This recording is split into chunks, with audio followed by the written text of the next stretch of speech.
اللہ تبارک و تعالیٰ کے پیارے حبیب سرور کائنات صلی اللہ تعالیٰ علیہ وسلم کے شہید صحابی حضرت سعد ابن عبادہ رضی اللہ تعالیٰ عنہ کی والدہ کا انتقال ہو گیا۔ اللہ کے رسول کی بارگاہ میں یہ شہید صحابی پہنچتے ہیں اور اللہ کے رسول کی بارگاہ میں عریضہ پیش کرتے ہیں کہ اے پیارے آقا، اے میرے پیارے آقا محمد عربی صلی اللہ علیہ وسلم، آپ کی بارگاہ میں ایک عریضہ لے کر کے آیا ہوں۔ اللہ کے رسول فرماتے ہیں اے سعد ابن عبادہ، کون سا عریضہ؟ کہا حضور سب کو معلوم ہے، ہماری والدہ کا انتقال ہو گیا۔ اب ان کے انتقال پر ہم کچھ کار خیر کرنا چاہتے ہیں، کچھ صدقہ و خیرات کرنا چاہتے ہیں، تو کیا وہ صدقہ و خیرات ہماری ماں کو لگے گی یا ہمارے ماں کے روح کو پہنچنے کے بعد راحت نصیب ہوگی؟ تو اللہ کے رسول فرماتے ہیں کہ بالکل۔ آقا کریم کی بارگاہ میں دوستانوں میں ادب طے کیے تھے اور پھر لب گشا ہوئے کہ یا رسول اللہ، ان صدقات میں کون سا صدقہ جو میرے ماں کو بہت زیادہ نفع بخش ہے، اسے آپ بتا دیجیے۔ اللہ کے پیارے رسول فرماتے ہیں ان کے نام سے پانی کا صدقہ کر دیا جائے تو زیادہ بہتر ہے۔ تو اس زمانے میں برادران ملت اسلامیہ پانی کی قلت تھی اور پانی کا انتظام کنواں کھنڈ کر کے کیا جاتا تھا۔ آپ کے صاحبزادے یعنی ام سعد کے لخت جگر حضرت عبداللہ ابن عبادہ رضی اللہ تعالیٰ عنہ نے اپنی والدہ مرحومہ کے نام ایک کنواں کھنوایا اور رسول مقبول سرور کائنات صلی اللہ علیہ وسلم کی بارگاہ میں پھر سے حاضری دیا کہ یا رسول اللہ، میں نے اپنی ماں کے نام سے کنواں کھنوا دیا ہے۔ میرے آقا خود اس کنویں پر تشریف لے گئے اور تمام اہل مکہ کو بتایا یہ کنواں عبادہ ابن ماں کی جانب سے صدقہ جاریہ ہے اور اس کا پانی سب سے پہلے آپ نے پیا۔ تو گویا عزیزان ملت اسلامیہ اس حدیث پاک سے معلوم ہوتا ہے، اس حدیث پاک کی روشنی میں یہ بات معلوم ہوئی کہ مرنے والوں کے نام اگر ان تمام تر چیزوں کے طریقے کے مطابق ایصال ثواب کیا جائے تو اس کا ایصال ثواب اس مرحوم کو پہنچتا ہے۔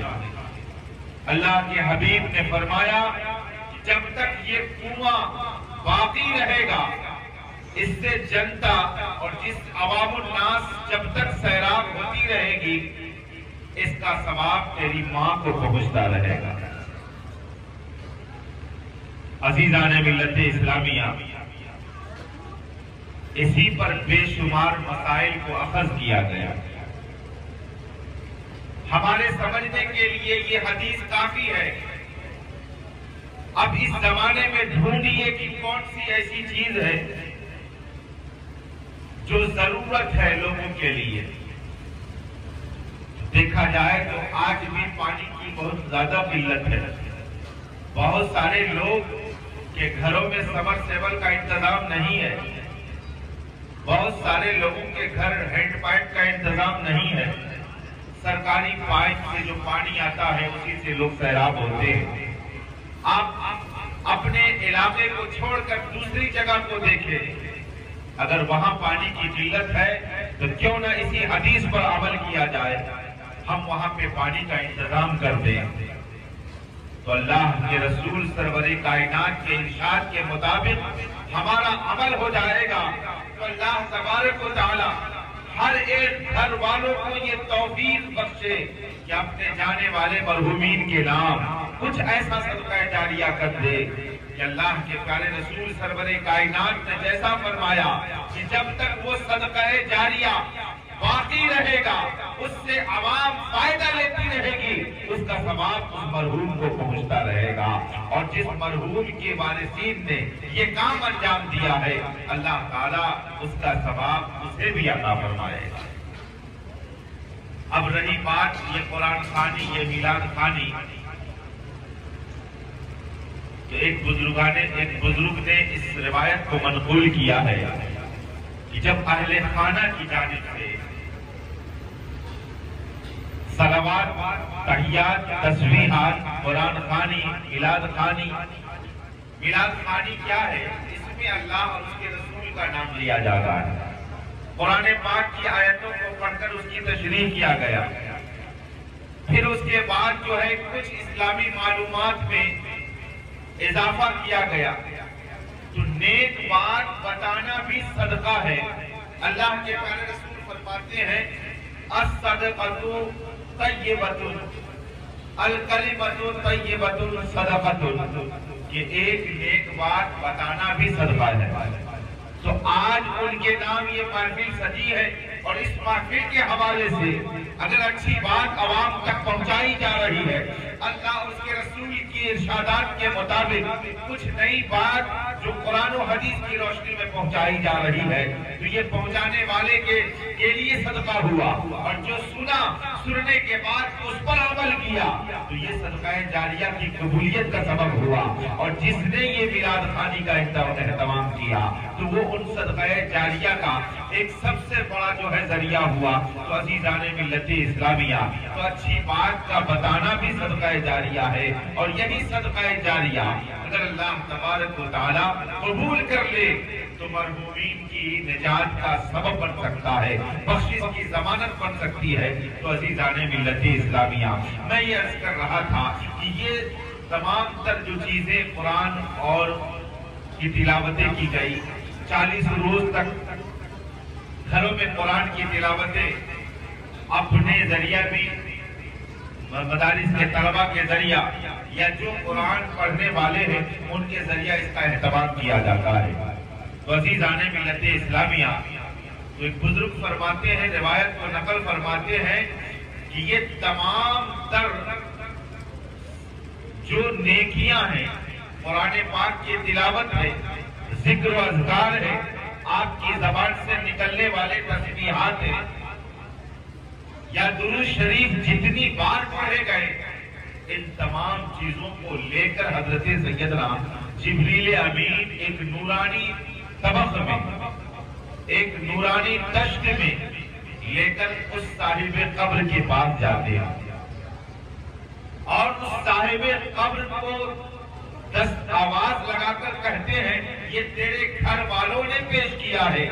عزیزان ملت اسلامیہ، جب اس مرحوم کو یہ تمام ایصال ثواب جو ثواب کو پہنچایا گیا ہے، ایک مقرب فرشتے کے ذریعہ جب پیش کیا جاتا ہے تو مرحومین جو انتقال کر گئے صاحب قبر بے شمار خوش ہوتے ہیں، اور خوش ہونے کا ذریعہ بھی ہے کہ اللہ تبارک و تعالیٰ کے پیارے حبیب نے فرمایا کہ ان تمام مرحومین کو چاہیے، کیا یہی چاہیے جو آپ قرآن کی تلاوت، جو دعا خوانی کیا ہے، یہی ان کے روح کو پہنچتا ہے، اور یہی پہنچنے کے بعد ان کے روح کو اطمینان قلبی اور سکون کا ذریعہ، سکون کا باعث ہوتا ہے۔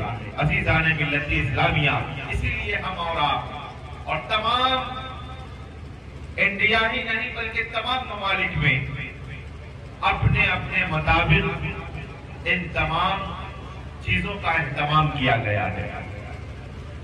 آپ کو میں ایک بات بتا دوں، ذہن نشی کر لیں، بہت ساری کتاب خوانی آپ کریں گے، بہت ساری کتابوں کا مطالعہ کریں گے، کئی کتابوں میں آپ کو یہ نہیں بتایا گیا، لیکن اسی امر پر اخذ کیا گیا ہے۔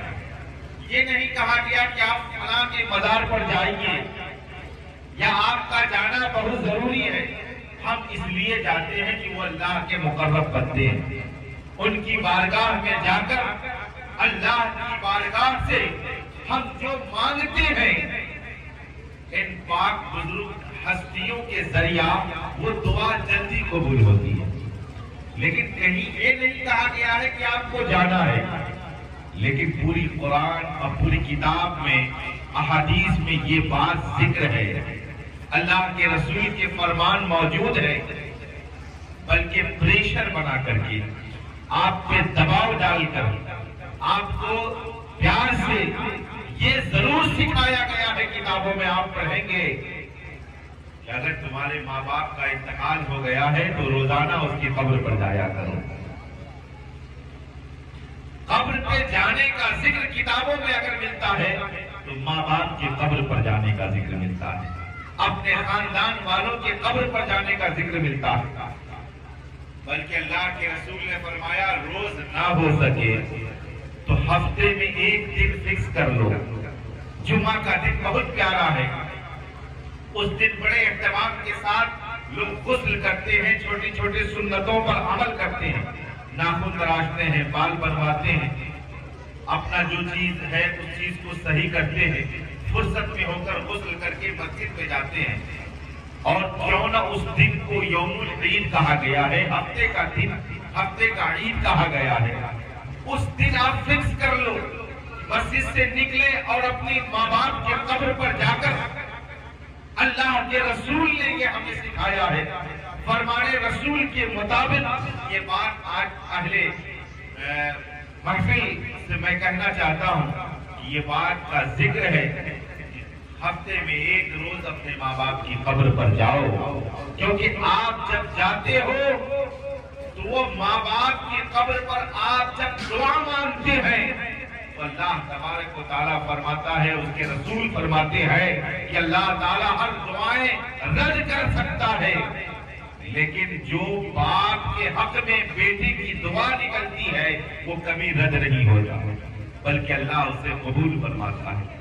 اور اسی کا ٹھیک برعکس ہے کہ اگر کوئی باپ اپنی اولاد کی حق میں دعا مانگ دے وہ دعا رد نہیں کی جاتی ہے بلکہ قبول کر لیا جاتا ہے.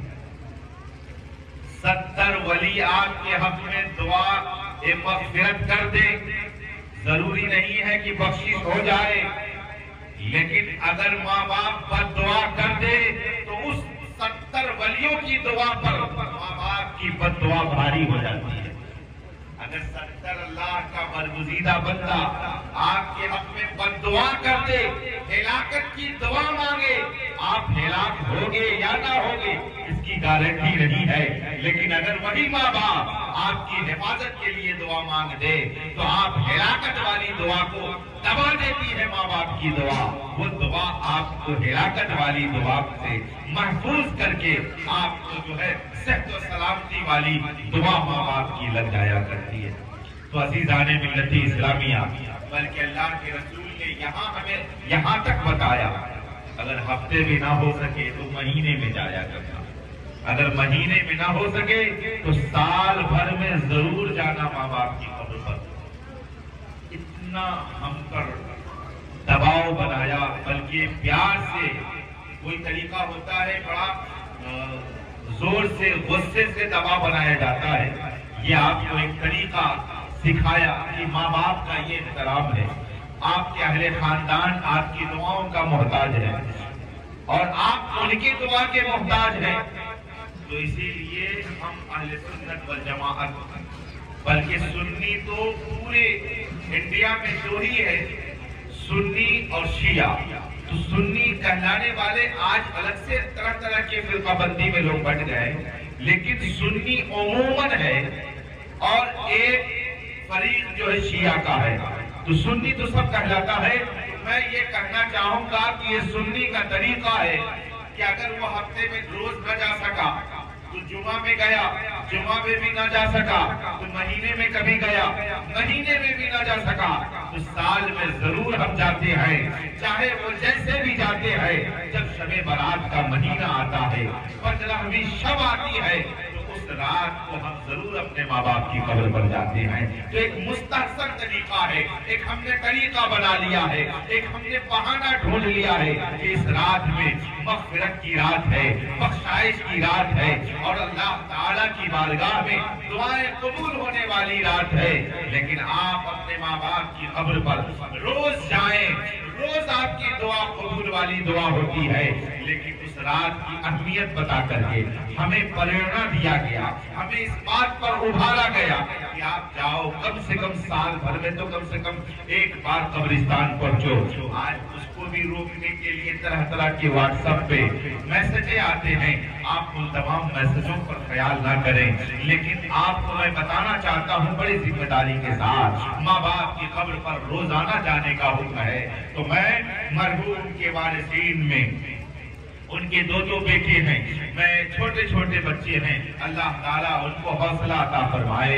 میں ان سے آج کے اس وقت کے مادھیم سے وسیلے سے کہنا چاہوں گا کہ آپ اپنے باپ کے, اپنی دادا جان کے, اپنے خیش و اقارب کے جب آپ قبر پر جائیں گے تو آپ کے باشندگان کے بھی وہیں پر قبر ہے. آپ تمام مومنین مومنات کا لفظ لے لیں گے تو سب کے روح کو اصالِ ثواب ہو جائے گا. اور آپ جب جائیں گے تو اللہ تبارک و تعالی آپ کی دعا سے آپ کے ماں باپ کی مغفرت فرما دے گا, اس قبرستان والوں کی مرحومین کی مغفرت فرما دے گا. آپ دعا مانگ کر کو دیکھیں, انشاءاللہ آپ کی دعائیں کبھی رد نہیں کی جائے گی. عزیزان ملت اسلامیہ, اللہ کے پیارے رسول سرور کائنات فخر موجودات کی ایک بہت پیاری حدیث پاک جو ابھی ذہن میں آ رہے ہیں, میں آپ کو وہ حدیث پاک بتانا چاہتا ہوں. اللہ کے پیارے رسول سرور کائنات صلی اللہ علیہ وسلم نے ایک موقع سے ارشاد فرمایا, اے میرے چہیتے صحابیوں سنو. یہ صحابہ کرام کا مجمع ہمیشہ ایسے ہی تعداد میں ہمیشہ رسول اللہ کی بارگاہ میں لگا رہتا تھا, اور آقا کریم کی زبان پرترجمان پر جب کوئی آواز, جو کوئی الفاظ, جب کوئی باتیں جب آپ پیش کیا کرتے تھے تو صحابہ کرام بڑے غور و فکر کے ساتھ, بڑے اطمینان اور سکون کے ساتھ اسے سماعت کرتے. رسول اللہ صلی اللہ علیہ وسلم کے صحابی اور ان تمام باتوں کو سن کر اپنے آنے والے تبع تابعین کے بعد تابعین, پھر امت مسلمہ کو یہ تمام تک جو ہے اللہ کے رسول کی باتوں کو پہنچاتے ہوئے آج ہم تک یہ ساری باتیں پہنچی. تو رسول اللہ کا جب فرمان ہوتا تو صحابہ کرام بڑے خاموشی کے ساتھ اسے سماعت کرتے. اللہ کے رسول فرماتے ہیں جب انسان اس دنیا سے رخصت ہو جاتا ہے, یعنی اس کی روح قبض السری سے پرواز کر جاتی ہے, اس کے سارے اعمال منقطع ہو جاتے ہیں. منقطع کے معنی کاٹنے کے ہیں, کٹ جاتے ہیں, ختم ہونے کے ہیں, ختم ہو جاتے ہیں. اعمال یہ عمل کی جمع ہے, اور اس کو اور میں آسان کر دوں, ہم اور آپ جو کام کرتے ہیں اس کو عمل بھی کہتے ہیں. تو کام کو عمل کہا جاتا ہے, اور کوئی کام فکس ہو جائے تو وہی عمل بن جاتا ہے. اب وہ کام اچھا اور برے میں پھر اس کی دو شاخیں نکل جائے گی, اچھا کام برا کام. جب آپ اچھا کام کریں گے تو وہ آپ کے لیے اعمال صالحہ بن جائے گا. مثال کے طور پر اگر کوئی نماز پنجگانہ کا پابند ہے تو یہ نماز پڑھنا یہ اس کے لیے کام ہے, اور یہ اچھا کام ہوا تو یہ عمل صالح ہوا. یعنی اچھا کام, یہ نماز پڑھنا, یہ ثواب سے بھر دیا جاتا ہے. وہ انسان جو نمازی ہوتا ہے اللہ تعالیٰ اس نمازی کی بھی دعائیں رد نہیں فرماتا بلکہ قبول فرماتا ہے. اس لیے نمازیوں کا اسٹیٹس بہت بڑا ہے, اس کی شہادت, اس کی گواہی مانی جاتی ہے. آپ اپنے بال بچوں کی شادی کریں تو گواہ بنائیں تو نمازی کو بنائیں. اگر نہ ہو سکے تو کوئی بھی بن سکتا ہے, عاقل والد ہے, لیکن یہ سب ڈھونڈیے. تو نماز پڑھنا یہ اچھا کام ہے. پانچوں وقت کا اگر نماز آپ پڑھ رہے ہیں تو گویا آپ نے ایک عمل صالح کیا. آپ کے پاس 10,000 روپے مہینے کی آمد ہے, اس آمد میں 9,500 اپنے اوپر خرچ کیجیے. یہ عمل آپ مختص کر لیے، یہ 500 روپیہ ہمارے گھر کے بغل میں ایک بیوہ رہتی ہے، اس کے حوالے کریں گے، تو یہ 500 روپیہ 950 آپ اپنے اوپر خرچ کیے، بتا نہیں اپنے بال بچوں پر آپ نے اچھے طریقے سے خرچ کیا، وہ نیک صالح نکلے گی یا نہ نکلے گی، اور وہ پیسے کا یوز ہوا یا مس یوز ہوا، اس کا کوئی گارنٹی نہیں ہے۔ اس 10,000 میں جو ہم نے ایک عمل صالح کیا ہے، 500 روپیہ بیوہ کے نام ہم نے کیا ہے، تو اس کی فل گارنٹی ہے کہ وہ 500 روپیہ 950 پر بھاری ہوگا، اور یہی آپ کے لیے مغفرت کا ذریعہ بنے گا۔ آپ کے گھر میں کھیتی ہو رہی ہے، آپ کے گھر میں کوئی ایک درخت لگا ہے، چاہے وہ پپیتے کا درخت کیوں نہ ہو، چاہے وہ امرود کا درخت کیوں نہ ہو، آپ نے یہ مزاج بنا لیا ہے کہ اس سے ہر سال پھل ہوں گے، یہ سارا پھل میرا ہے، لیکن 2 کیلو اٹھا کر کے ہم فلاں کو دے دیں گے جو سال بھر میں بھی وہ امرود کھانے کی صلاحیت نہیں رکھتا ہے۔ ایسے لوگوں کو تلاشیے تو انشاءاللہ تعالیٰ آپ کو مل جائے گا، وہ فروٹ آپ اس کے گھر پہنچا دیتے ہیں، الحمدللہ اس کا ثواب آپ کو ملے گا۔ یہ عمل صالح ہوا۔ اسی طریقے سے آپ مسجد میں جا رہے ہیں تو صرف اپنے لیے بہترین جو ہے جائے نماز دیکھ کر تو انتخاب کر لیتے ہیں، لیکن دل میں یہ سوچئے کہ یہی جائے نماز ہر مصلی کو ہو جائے تو اس جاڑے میں کتنی راحت ہوگی، کیونکہ ایک صف قالین ہے، 2-3 صفیں جو قالین نہیں بچھی ہوئی ہیں، تو آپ دھیرے دھیرے اگر ہو سکے تو پورا ایک صف خریدیے، نہ ہو سکے تو جمعہ کے دن جو چراغی کے لیے لوگ کھڑے ہوتے ہیں، آپ 100 روپیہ اسی جائے نماز کی نیت بنا کر کے دیجیے کہ جب مسجد میں وہ پیسہ اکٹھا ہوگا، جب ایک خطیر رقم ہو جائے گا تو اس سے کئی صف کے جائے نماز خریدے جائیں گے، تو جو ایک صف جائے نماز دے کر جتنا ثواب کا مستحق ہوگا، اور جس نے نیت کر لیا ہے کہ جائے نماز میں یا کسی مد میں وہ پیسہ خرچ ہوگا، اللہ تعالیٰ اتنا ثواب آپ کو بھی عطا فرمائے گا۔ کم اور بیشی کا یہ تخمینہ نہیں ہے، تو یہ گویا میں یہ بتانا چاہتا ہوں یہ عمل صالح ہے، یعنی چھوٹی چھوٹی چیزیں جو آپ کا دل کہے کہ یہ نیک کام ہے، تو آپ اس نیک کام کو دیکھیں۔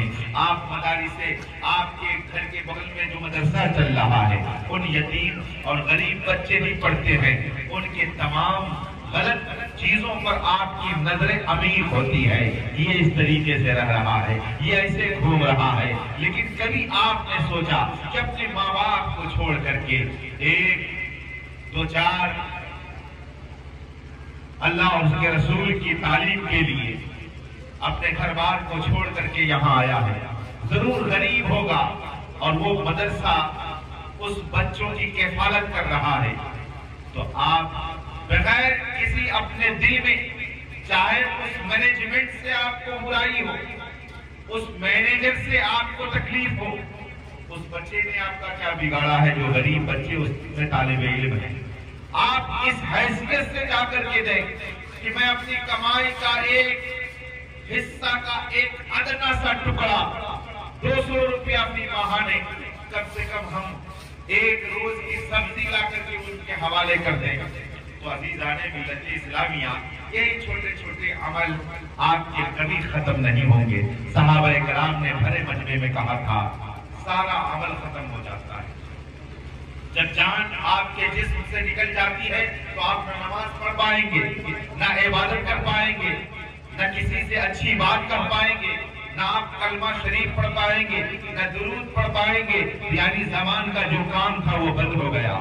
ہاتھ سے جو دینے کا کام آپ نے کسی فقیر کو دیا، کسی یتیم کو آپ نے ڈونیٹ کیا، کسی ادارے میں آپ نے دیا، تو یہ دینے کا بھی میں تھوڑا سا ڈیفینیشن کرنا چاہتا ہوں، اس کا الیکھ کرنا چاہتا ہوں، اس کی تشریح کرنا چاہتا ہوں۔ اللہ تعالیٰ فرماتا ہے جب بندہ کسی کو دیتا ہے تو یہ تصور کرے کہ ہم کسی غریب اور مسکین کو نہیں دے رہے ہیں، بلکہ وہ وہ اللہ کے ہاتھ میں دے رہا ہے، وہ اللہ کے ہاتھ میں دے رہا ہے، وہ کسی اور کو نہیں بلکہ اللہ کو قرض حسن دے رہا ہے۔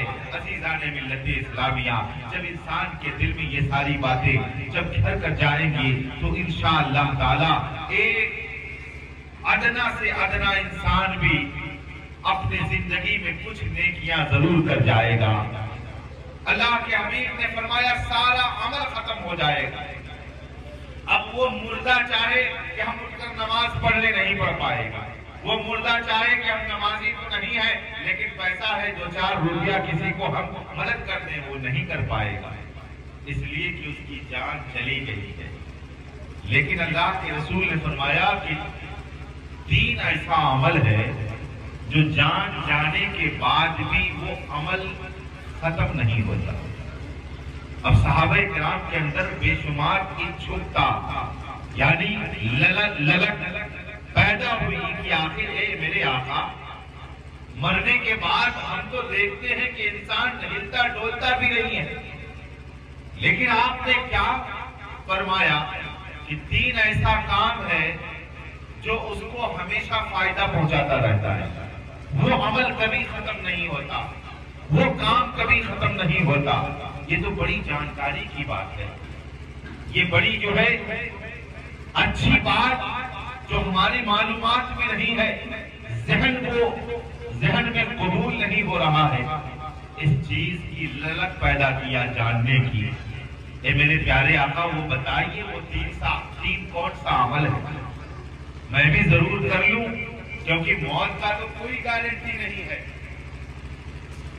ان سے اتنے بڑے لوگ، ان کے دادا چچا، ابھی بہت سارے ان کے ایسے رشتہ دار ہیں مرحوم حافظ خلیل صاحب کے، جو ان سے عمر میں دگنے بڑے ہیں، لیکن ابھی وہ حیات سے ہیں۔ کب کس کی باری آ جائے، کب کس کا بلاوا آ جائے، اس چیز کا تو کسی کو علم نہیں ہے۔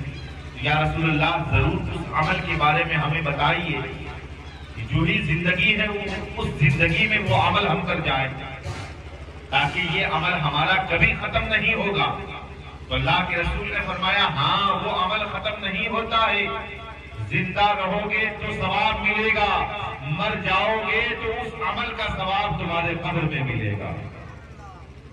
اللہ کے رسول نے فرمایا وہ 3 عمل ہے۔ اللہ کے حبیب نے فرمایا وہ کتنے عمل ہیں؟ سب لوگ بولیے 3 عمل ہیں۔ پہلا، اللہ کے حبیب نے فرمایا وہ علم ہے۔ اب علم کو ہم تھوڑا سا اور تشریح کرتے ہیں۔ علم سے مراد لوگ یہی سمجھتے ہیں پڑھنا اور پڑھانا، چاہے وہ انگلش میڈیم کی تعلیم ہو، چاہے اسلامی تعلیم ہو، صرف اسی کو علم نہیں کہتے ہیں۔ یہ سلائی کا آپ کا جو علم ہے یہ بھی علم ہوا۔ کسی کو بڑھئی کی جانکاری ہے، کارپینٹر ہے، تو وہ بھی علم ہوا۔ کسی کو جنریٹر چلانے کا علم ہے تو وہ بھی ایک علم ہوا۔ کسی کو کھانا بنانے کا علم ہے، کھانا پکا رہا ہے، باورچی ہے، تو وہ بھی علم ہے۔ تو اس سے مراد علم، یعنی علم اللہ تبارک و تعالیٰ کے پیارے حبیب فرماتے ہیں وہ علم۔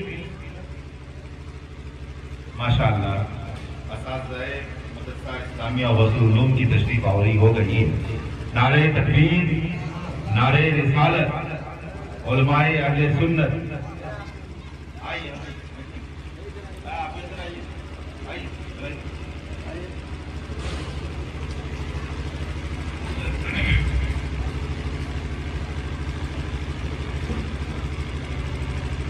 اللہ کے پیارے رسول فرماتے ہیں کہ دین ایسا عمل ہے جو کبھی ختم نہیں ہوتا۔ پہلا کیا ہے؟ علم۔ اور علم کا ڈیفینیشن اور علم کا جو ہے ہم نے تشریح کر دیا کہ صرف پڑھنا پڑھانا علم نہیں ہے۔ جو چیز بھی آپ کے پاس ہنر ہے اس ہنر کو بھی علم کہتے ہیں۔ اللہ کے پیارے حبیب فرماتے ہیں اس علم و ہنر جو آپ کے پاس ہے اس کو کسی دوسرے کو سکھا جائے۔ اگر پڑھانے کا علم ہے تو آپ اپنے شاگرد کو اتنا پڑھائیے کہ وہ آپ کے مد مقابل ہو جائے، آپ کی طرح وہ بھی پڑھانے لگے، چاہے وہ انگلش کی تعلیم کیوں نہ ہو۔ اگر کھانا بنانے کا علم آپ کو ہے تو آپ اپنے چیلے کو اتنا کھانا بنانے میں ٹرینڈ کر دیجئے کہ آپ کے جانے کے بعد وہ بھی کھانا بنانے لگے۔ تو یہ جو سکھایا ہوا علم اور ہنر ہے، یہ کبھی یہ عمل ختم نہیں ہوتا۔ آپ جب تک زندہ ہو، آپ نے جس کو سکھایا ہے اس کا ثواب آپ کو ملے گا، اور جب آپ مر جائیں گے تو اس سکھائے ہوئے علم سے جو وہ اپنے بال بچوں کی پرورش کرے گا، اس کی تمام دعائیں آپ کے قبر میں آپ کے روح کو لگیں گی۔ اور دوسرا صدقہ جاریہ، جو صدقہ جاریہ کی بات چل رہی تھی، ابھی آپ تمامی حضرات سن رہے تھے۔ آپ مسجد میں جاتے ہیں اور جانے کے بعد دیکھتے ہیں کہ نل خراب ہے، تو فوراً متولی کو کہتے ہیں کہ فلاں صاحب متولی تو ہے لیکن نل بھی ایک ٹھو نہیں بنایا۔ نل کتنے کا ہے؟ 200 300، بہت زیادہ۔ اگر بہترین کمپنی کا لیں گے تو 500 600، اس کے پاس 500 روپیہ نہیں ہے۔ دھیرے سے مارکیٹ میں جائیے، ایک نل خرید کر کے لگا دیجیے۔ تو یہ نل جب تک اس مسجد میں کامیاب رہے گا، اس سے لوگ وضو بناتے رہیں گے، یہ آپ کے لیے صدقہ جاریہ بن جائے گا۔ اس کا ثواب آپ زندہ رہیں گے تو آپ کو ملے گا، اور جب اس دنیا سے رخصت ہو جائیں گے تو بھی اس کا ثواب ملے گا۔ اسی لیے دیکھتے ہیں رائج ہے ہندوستان میں کہ لوگ قرآن شریف ضرور ہدیہ کرا کے مسجد میں ڈال دیتے ہیں، لیکن اس کی فکر نہیں ہوتی کہ مسجد میں 100 قرآن تو آئی ہے۔ آپ قرآن دیجئے، لیکن مدرسہ اسلامیہ غوث العلوم یہاں پہ آباد ہے یا شمس العلوم ادھر چل رہا ہے، آپ وہاں کے اساتذہ سے پوچھئے کہ بچے کو کون سی کتاب کی ضرورت ہے۔ جتنا ثواب قرآن دینے میں ہے، اتنا ہی ثواب دیگر درسی کتاب کو آپ ڈونیٹ کریں گے۔ تو جب تک کتاب یہ طالبان علوم نبویہ آپ کے دیے ہوئے کتاب سے پڑھیں گے، اس کا ثواب آپ کو ملے گا، اور آپ جس مرحوم کے نام دیا ہے یا جس نے دیا ہے وہی انتقال کر دیا ہے، تو اس کا ثواب اس کو بھی اللہ تعالیٰ عطا فرماتا ہے۔ تو یہ 2 کام ہوا، اور تیسرا کام اولاد ہے۔ اولاد، یہ اولاد بھی آپ کے لیے صدقہ جاریہ ہے۔ یہ بھی اولاد کا پیدا کرنا بھی اپنے بس میں نہیں ہے، اللہ تعالیٰ جس پہ مہربان ہوتا ہے اسے ہی اولاد کی جو ہے خوشی عنایت فرماتا ہے۔ تو اس اولاد کو بھی سنبھالیے۔ آپ یہ نہیں کہ ایپل کا موبائل لے دیجئے کہ پوری رات وہ رنگین ہی چیز دیکھتا رہے اور وہ لفنگا ہو جائے، بلکہ اس اولاد کو اچھی تربیت دیجئے، اچھا سلیقہ سکھائیے۔ یہ آپ پر دایت اور فریضہ آپ پر بنتا ہے، اس لیے کہ اللہ کے رسول نے فرمایا کہ اولاد تمہارے لیے جہاں نعمت ہے وہی صدقہ جاریہ ہے۔ جب آپ اچھی تربیت دیں گے، جب آپ اسے اچھی تعلیم دیں گے، اور اس اچھی تعلیم سے مراد لوگ اگر سمجھتے ہیں ڈاکٹر وکیل بنانا تو ہم اس کا سپورٹ کرتے ہیں، یہ اچھی تعلیم ہے، لیکن اس بچے کو اچھی تعلیم میں اس تعلیم کے ساتھ ساتھ اس دینی تعلیم کو دیں، تاکہ آپ کے جانے کے بعد وہ بچہ روز آپ کی قبر پر نہ جا سکے تو ضرور ہفتے میں جائے، ہفتے میں نہ جا سکے تو مہینے میں جائے، مہینے میں نہ جا سکے تو سال میں ضرور جا کر 3 بار قل هو اللہ احد پڑھ کر کے آپ کے روح کو اصالِ ثواب کرے گا۔ تو اللہ تعالیٰ فرماتا ہے، اس کے رسول فرماتے ہیں کہ جب بندہ کہ اولاد اس کے حق میں دعا مانگتے ہیں تو اللہ تعالیٰ اس کی دعا کو نہ نہیں بلکہ قبول فرماتا ہے۔ تو آپ اتنی اچھی تعلیم کے ساتھ ساتھ دینی تعلیم بھی ضرور دیں کہ قرآن کم سے کم پڑھ کر کے آپ کے روح کو اصالِ ثواب کرے، اس لیے کہ اولاد بھی آپ کے لیے صدقہ جاریہ ہے۔ جب آپ اچھی تربیت دیں گے، جب اچھا آپ اسے ادب سکھائیں گے، اس تعلیم کے ساتھ دینی تعلیم کو بھی جوڑے رہیں گے، تو انشاءاللہ تبارک و تعالیٰ آپ کا اولاد بھی آپ کے لیے صدقہ جاریہ بنتا رہے گا۔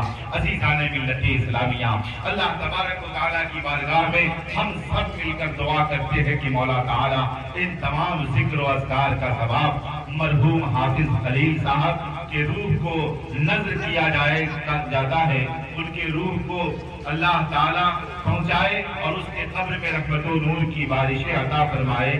وآخر دعوانا ان الحمدللہ رب العالمین. السلام علیکم ورحمۃ اللہ وبرکاتہ.